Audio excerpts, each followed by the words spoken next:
hello, good morning. So, Pastor Ronalyn. Ngayon, nag-prepare na po ako para sa pagkain ng mga bata. Okay, so ngayon magluluto po ako. Okay, so ito ang mga ingredients ko para sa aking lulutuin na sutanghon gisado na may itlog.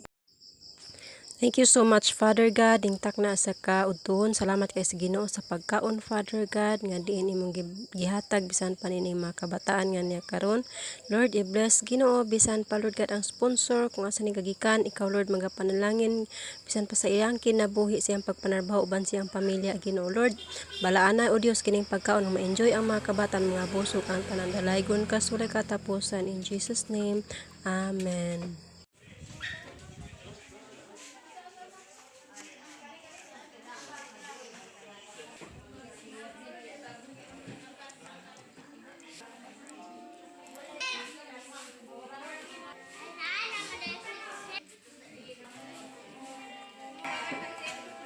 Okay, si Precious kay si parang